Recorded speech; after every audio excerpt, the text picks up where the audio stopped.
ゆくフリーと飛べグレンダイザー You already think you know what Grendizer is. A giant robot show from 1975? A childhood memory? Maybe a poster on someone's wall? You're wrong. What Grendizer actually is, what it became across 5 continents without anyone planning it, is one of the strangest, most politically charged, most legally explosive stories in the entire history of animation. And almost none of it gets talked about. This video is going to change that. Most people treat Grendizer as a footnote.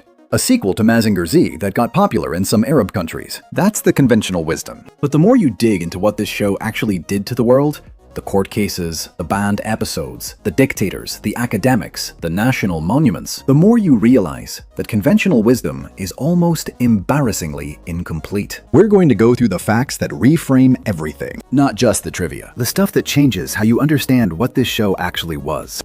By the end of this, you will never look at Grendizer the same way again. That's not a promise. That's a warning. Let's start with something that sounds impossible. The creator of Grendizer doesn't consider it part of his own universe. Go Nagai, the man who created Mazinger Z, the man whose work essentially invented the super robot genre, has stated in interviews that Grendizer was a fun side project. He does not consider it part of the Mazinger Saga timeline. He has kept it at arm's length from his own legacy. Now, you might think, okay, creative disagreements. It happens, but the real reason is darker than that. Nagai had serious conflicts with Toei Animation and animator Shingo Araki over the direction the show should take. They disagreed on story, on tone, on the shape of the whole thing. And then, and this is the part that should make your jaw drop, Toei did not pay him royalties for the show's overseas airings.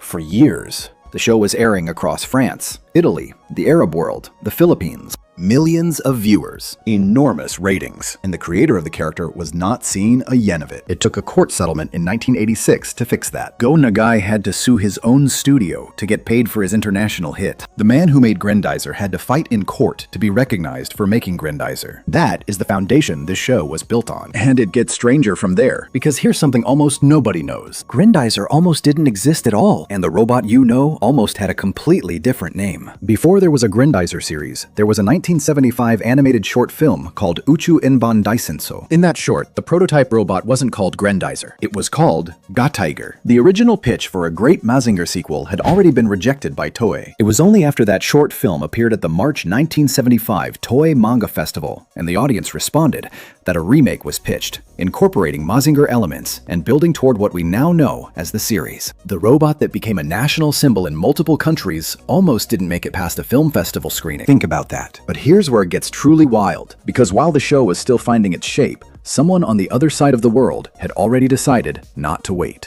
In 1978, South Korea produced an unauthorized animated film remake of Grendizer. They called it Run, Mazinger X. They showed it in theaters. Before the proper series had even officially debuted in the country, this wasn't a bootleg tape. This was a full theatrical production. They took the designs, the plot elements, and even lifted character designs from another show entirely, Grendizer X, and put it all together into something they released to paying audiences, a pirate remake.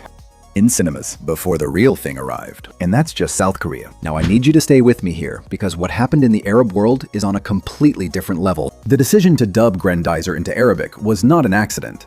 It was not just a business call, it was a deliberate act. The dubbing was entrusted to 3 Palestinian figures, Abdelmajid Abulaban, the folk poet Abdullah Haddad, and the intellectual Subhi Abu Lughod. They were known as the 3 Palestinian Musketeers. The Arabic anthem was composed by Moafak Sheikh Al-Ard, performed by Lebanese singer Sami Clark, and recorded under the supervision of Ziad Rabbani, the son of the legendary Fairuz, one of the most important voices in the history of Arabic music. The lyrics were written in classical Arabic, the language of resistance, the language of poetry and loss and longing. This was not a cartoon being dubbed for Saturday morning. This was a political statement wrapped inside a children's show, and Arab audiences received it exactly that way. Scholars have documented this. Academic research directly links Grendizer's popularity in the Arab world to generational memories of displacement, specifically the Palestinian Nakba. Artists and producers who worked on the show have said it plainly. For us, the Nakba of the planet Fleed was itself the Nakba of Palestine. Duke Fleed is a prince whose planet was destroyed. His people were scattered. His home became a wasteland. He lives as a refugee on another world, hiding his identity, carrying his grief. For millions of Arab viewers, many of them children of families who had lost everything, that was not science fiction. That was their story. And that connection ran so deep that in December 2022, Saudi Arabia unveiled a life-size Grendizer statue. According to Anime News Network, it was announced as the world's largest metal statue of a fictional character, a Japanese robot from 1975, a national monument in Saudi Arabia, something no other anime franchise has achieved in any Arab country. That is the weight this show carries. And if you want a number that puts all of this in perspective, in the How Arabs View Japan survey conducted by Arab News and YouGov, 36% of respondents named Grendizer as their favorite anime of all time. Not Dragon Ball, not Naruto, not any modern series with streaming and social media and global marketing campaigns, a 1975 show with no algorithm behind it, 36%. Now let's talk about what the show actually was. Because most people who haven't seen it assume it was a simple good versus evil robot punch fest. It wasn't. The villains, the vegans, are not evil for the sake of being evil. They made enormous technological breakthroughs by exploiting a radioactive ore called Vegatron. It made them powerful. It also made their planet unstable. They had to find new worlds to colonize or die. So they destroyed Fleet. They rained Vegatron bombs on it. They scorched the Fleetian army to ashes. But here's the twist that hits like a freight train. The Vegatron radiation didn't just destroy Fleet. It turned the planet they intended to colonize into a radioactive wasteland. Then it destroyed their homeworld. Then it rendered their moon space base, their last safe haven, uninhabitable. The vegans are the authors of their own extinction. The weapon they use to take everything from Duke Fleet is the same weapon that is slowly killing every last one of them. In 1975, in a children's show, that is an anti-industrialism allegory that hits very differently today. But the darkness doesn't stop at the macro level. It gets personal. In episode 9, the vegans sent a girl named Manao to assassinate Duke Fleet. They promised her that if she succeeded, they would spare her planet. She got close to Duke. She fell in love with him. She couldn't go through with it, so the vegans killed her. She died in Duke's arms. He could not save her. This aired as a children's show in 1975. And then there's Rubina. Duke Fleet was engaged, before the attack on Fleet, to King Vega's own daughter. The villain's daughter was the hero's fiancé. When Rubina discovers that Fleet is no longer polluted and that Duke is alive, she rushes to Earth to bring him the news. One of King Vega's generals uses the opportunity to set an ambush, and Rubina is killed when she throws herself in front of a shot aimed at Duke. The villain's daughter dies, saving the hero in 1975 in a children's show. That level of moral complexity, where love crosses enemy lines and gets punished for it, is something most adult dramas don't attempt. And then there's Moros, Duke's best friend from Fleet. Vega made Moros believe that Duke Fleet had destroyed their home planet, so Moros came to Earth to kill him. The show kept doing this, over and over. It forced Duke to face people he loved as enemies, people he had no reason to fight except that someone had twisted the truth and pointed them at him. The psychological weight of that, the grief of it, is not what you expect from a super robot show. Now, if you've been enjoying this, drop a comment with the number of the fact that hit you hardest. I want to know which one landed. And if you want to see more deep dives like this, the hidden history, the banned episodes, the stories that never made the headlines, subscribe and hit the bell. There's a lot more where this came from, because we haven't even talked about what happened in Europe yet. And Europe is where things get genuinely insane. In France, the legend goes that certain episodes of Grendizer scored a 100% TV rating. Whether that number is precise or mythologized, what is not mythologized is this.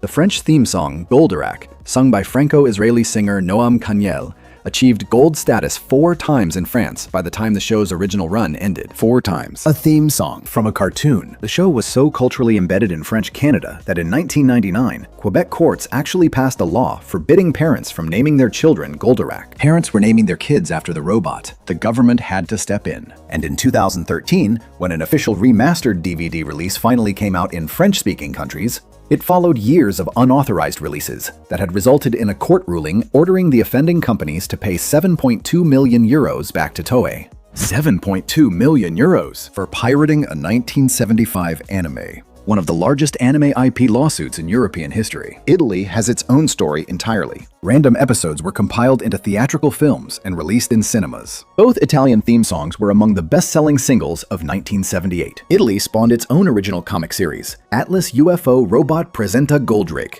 whose story diverged completely from the source material and ran for 89 issues. Because of Grendizer's success, Italy became the largest importer of anime and manga in the Western world. But Italy also banned specific episodes. 3 episodes were pulled from the original RAI broadcast run for being too intense for a Western children's audience. One of them was episode 71, The Tragedy of Elite Bodyguard Moors. Commander Moors was an old friend of Duke Fleet. His planet had been invaded by Vega.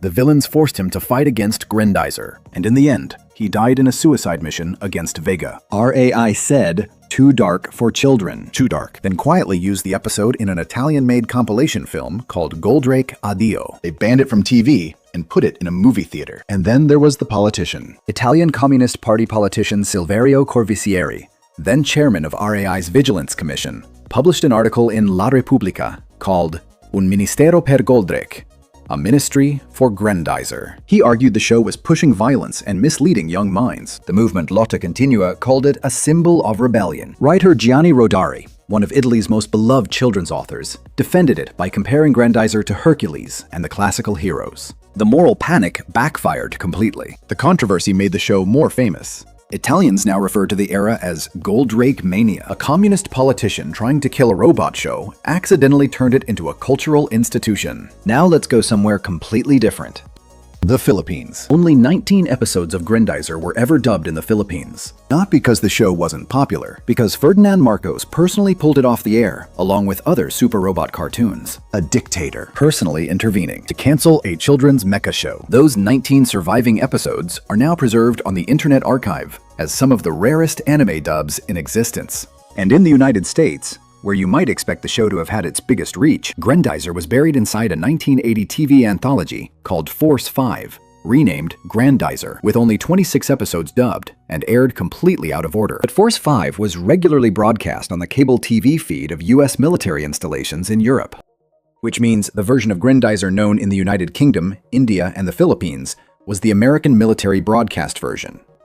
The US military was the distribution network for Grendizer in 3 countries. Nobody planned that. Nobody sat in a boardroom and said, "Let's use military bases to spread this anime." It just happened. That's how strange this story is. And now we come back to where we started. Go Nagai doesn't claim it. The robot almost had a different name. A pirate version existed before the real one in South Korea. The Arabic dub was supervised by the son of Fairuz and written as an act of political solidarity. A dictator banned it. A communist politician's moral panic made it immortal. A Quebec court made the robot's name illegal for babies. A 7.2 million euro lawsuit was fought over it in Europe, and in Saudi Arabia, it stands as a monument. 36% of Arabs surveyed call it their favorite anime of all time. Not a modern show. Not a franchise with merchandise and theme parks and streaming deals.